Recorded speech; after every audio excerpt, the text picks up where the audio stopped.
Agora a gente muda um pouco de assunto. Quem tem filho pequeno em casa muitas vezes passa por um susto atrás do outro. Eles têm muita energia e estão descobrindo o mundo. Em Pindaíbas, distrito de Patos de Minas, uma família passou por momentos difíceis quando o Eric, de 2 anos, colocou uma tampa de caneta, uma caneta na boca. Um período da vida em que tudo é novo. Os primeiros passos, as primeiras descobertas. E se nessa fase de crescimento, do adeus ao engatinhar, tudo é diferente, as pernas te levam mais longe? Imagina o primeiro encontro com uma câmera. Difícil desviar o olhar. Será que a lente tem poder de hipnotizar? Não, é só a curiosidade mesmo do pequeno Eric, de 2 anos. Um companheirinho da avó. Onde ela vai, lá está o Eric. Ele dá comida para as galinhas, aparta os bezerros. Hoje, Eric está bem, saudável, mas já deu um grande susto em casa. Por causa desta tampinha de caneta, foi parar na UTI. O drama da família começou exatamente neste local. O pai do Eric trabalhava nesta caixinha para colocar dentro da gaiola do periquito e precisou usar uma caneta para marcar exatamente o ponto de corte da madeira. Concentrado, se distraiu e deixou a caneta cair. Só que o Eric estava aqui ao lado, pegou a caneta e a colocou na boca. Começava então um desespero para toda a família. Eu desesperei na hora todo mundo aqui desesperou. Mas aí eu falei, alguém tem que fazer alguma coisa, né? Foi a hora que eu enfiei a mão na garganta dele e bati aqui, ó, nas costas dele, assim. Nessa hora ele voltou, porque eu já tinha desmaiado, tinha acabado. A família mora numa fazenda a cerca de 40 quilômetros de Patos de Minas, no Alto Paranaíba. O hospital mais próximo fica a 1 hora do local. Eric precisou ser transferido para Belo Horizonte. O objeto, que já estava no pulmão, teve que ser pinçado pelos médicos. Foram 11 dias de internação na UTI até o menino voltar para casa. Fico de olho o tempo todo. Não tiro o olho dele. Mas menino, para fazer uma arte é rapidinho. Este pediatra explica que em casos de objetos nas vias respiratórias, como que aconteceu com o Eric, tem que ser feita uma broncoscopia. É como uma endoscopia. Você vai passar uma cânula, né? Você vai passar uma sonda, né? Com uma visão na frente, com uma câmera, né? Com uma luz e uma câmera na frente, e você vai ter uma visão direta do que está lá. Só que em vez de você procurar o estômago, você vai procurar a via respiratória. O médico reforça que os pais precisam ficar atentos a objetos pequenos, de fácil acesso da criança. Em caso de acidentes, o pedido de socorro deve ser imediato. Mas a certeza mesmo de que tudo vai ficar bem vem só com a prevenção. Eu acho que o melhor é o pai e a mãe estarem brincando com essa criança e nessa brincadeira ela está vendo o estado daquele brinquedo, o risco que aquele brinquedo oferece. Eu acho que só acontece quando a gente está meio despreocupado demais com aquilo ali. E para a criança, 1 segundo faz diferença. 1 segundo, tá? Não mais que isso. Ainda bem que na casa da dona Marivone, o final foi feliz. E é o xodó de todo mundo. Acidentes domésticos acontecem com frequência. Para evitá-los é preciso atenção constante dos pais ou até mesmo dos responsáveis. Mas como reagir diante de algumas situações?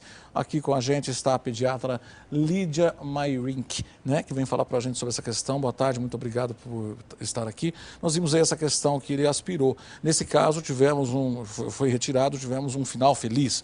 Mas isso pode causar morte também, não pode, doutora? Boa tarde, com certeza. Se o objeto for de um diâmetro muito grande, aquilo pode impactar na traqueia da criança e não chegar no pulmão. E aí você tem um óbito por asfixia e é imediato, né? Nesse caso, a gente deve colocar a criança realmente de barriga para baixo, com a cabeça um pouco mais para baixo e fazer, né, dar tapinhas nas costas dela para tentar colocar aquilo para fora. Mas a gente tem que lembrar que a diferença nesse caso foi que ela respirou. A tampinha, o objeto. Se ela tivesse simplesmente engolido, aquilo não teria tido repercussões, aquilo ia sair no tubo digestivo e ia sair nas fezes da criança sem problema, tá? Mas a aspiração realmente é muito grave. E nesse caso, o procedimento correto, então, porque a mãe disse que deu uns tapinhas nas costas das crianças, mas tem que colocar a criança com a cabeça para baixo. Isso, a gente vira, né, a barriguinha para baixo e deixa a cabeça um pouco mais baixo do que o restante do corpo. Se for em crianças maiores, aí você pode Isso, como um apertar, adulto, né? isso, mas em crianças na idade dele, lactente, né, até 2, 3 anos, a gente faz esse movimento, tá? Agora, são comuns, quais os acidentes mais comuns que a senhora costuma atender, doutora? As quedas, de longe, são as mais comuns. E principalmente os bebezinhos que estão começando a descobrir. Eu brinco com os meus pacientes que o lugar mais perigoso da casa é a cama da mãe. Porque 90% das crianças, dos bebês que chegam lá no hospital que tiveram quedas, caíram da cama da mãe. O trocador, a mãe fica mais incomodada, ela não deixa, o trocador é alto, ele é estreito. Agora a cama da mãe é mais baixa e ela é larga. O que a mãe faz? Põe um travesseiro de cada lado e ela sai para pegar a fralda. Não é que ela vai se ausentar, ela vai fazer uma coisa muito rápida. E nesse meio tempo a criança vira, a mãe nunca sabia que ela rolava, né? Foi a primeira vez que ela rolou e não foi suficiente aquele obstáculo, a criança caiu. Então, realmente, as camas da mãe hoje, a cama do casal, elas são altas, né? São Aquelas altas. camas box. Então, eu já vi mais de uma vez fratura de crânio por queda do objeto de cama da mãe. O segundo lugar que a criança mais cai é carrinho, né? Que as pessoas esquecem de colocar, não se atentam a colocar o cinto de segurança. Então, de longe, a gente tem as quedas como um acidente mais comum.